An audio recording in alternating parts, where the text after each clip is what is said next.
Selamat pagi. Selamat pagi, Assalamualaikum. Waalaikumsalam. Siapa bercakap ni? Saya Mas Agus. Boleh saya nak cerita pasal pengalaman saya juga. Tapi boleh. nak jawab juga apa yang cerita tadi tentang mimpi mimpi. Silakan Mas Agus. Yang kata dia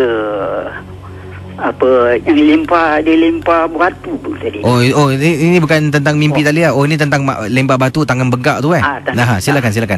Dia tangan bengkak mungkin ini satu macam jelmaan jugalah daripada kubur tu. Macam monyet, tapi bukan monyet sebenarnya.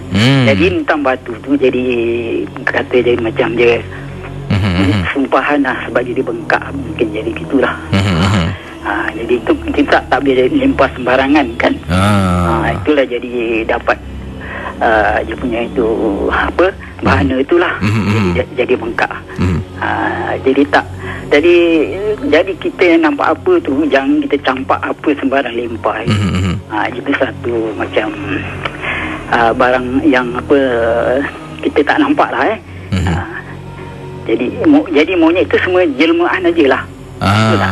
Jadi dia baling sembarang terkena pada monyet tu, dia marah.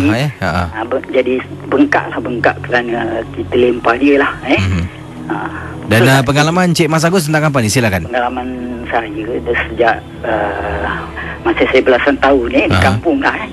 Di kampung rumah saya tu disewakan orang. Habis tak lama dalam keluarga tu meninggal. Casey halo. Silakan. Dia meninggal, jadi dah selamat dikebumikan. Satu hari saya petang duduk di beranda rumah saya tu kan, bersembang lah. Jadi rumah sebelah saya yang disewakan tu, rumahnya tak ada ambin sebelah luar tu kan sebelah luar rumah tu. Bila dia dah dikebumikan, dah keluarga semua dah masing-masing dah buat tidur lah, senyap, tak ada orang. Dan dekat petang lah ni. Jadi Kisi halo. Silakan. Jadi bila saya duduk tu, tempat ambin tu macam yang tu kira makcik yang meninggal lah. Dia macam muka dia lah, dia sandar dekat ambin tu lah. Okey. Dia sandar dekat ambin tu. Saya dengan abang saya yang ada berbual sini, saya tak bilang, saya sendiri nampak takut. Dua orang pun nanti biar saya sendiri tahulah. Jadi satu masa tu malam tu, besoknya lah, besok paginya,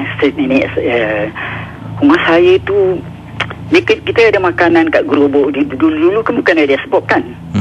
Gerobok ada makanan lah. Kali satu macam semua makanan bau lah, bukan pasal basi tau, tak kerana basi, semuanya bau.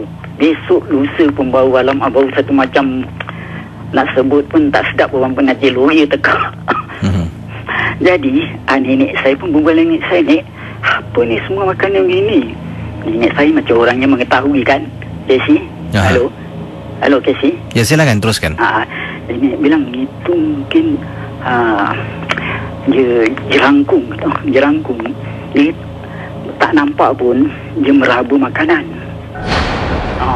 Jadi makanan semua dia kacau orang ni, cara tak nampak lah.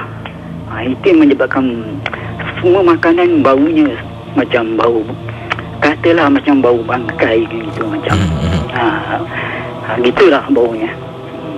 Itulah dia, itu namanya jadi yang meninggal mungkin kerana dia dah ada jelangkung lah.